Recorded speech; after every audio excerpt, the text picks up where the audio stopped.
په معاشره کې د انسانانو له زړو څخه د الله پاک خوف وتلی دی، ځکه چې انسانان د الله پاک په نافرمانۍ باندې مبتلا دي. دروغ عام دی، غیبت عام دی، تهمت عام دی، او چې کله د انسان په زړه کې د الله پاک خوف وي، دا چې معمولی ګناه وکړي، معمولی نافرماني وکړي، پر دا سړي باندې دونه بوجي لکه دا غر چې پر سر باندې ورکېږدي. او د انسان په زړه کې چې د الله پاک خوف نه وي، دا چې نافرماني وکړي دی هم نه ورته معلومېږي لکه مچ چې پر سر ناست، د مچ رقم بوج هم نه پر راځي. نو د انسان چې له ګناهو څخه راګرځوي،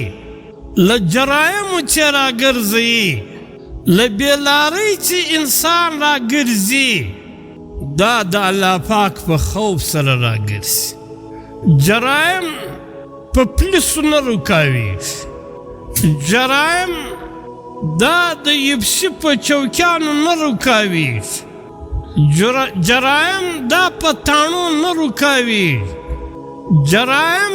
دا په قوانینو نه رکاوېږي. جرایم چې رکاوېږي، نافرماني و بېلاري چې پاتېږي،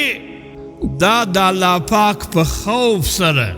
چې د انسانانو په زړو کې د خدای خوف وي، هغه بیا په تنهایي کې چې تنې تنها دی ناست دي او د ده په زړه کې د الله پاک خوف وي، دا بیا نافرماني نه کوي.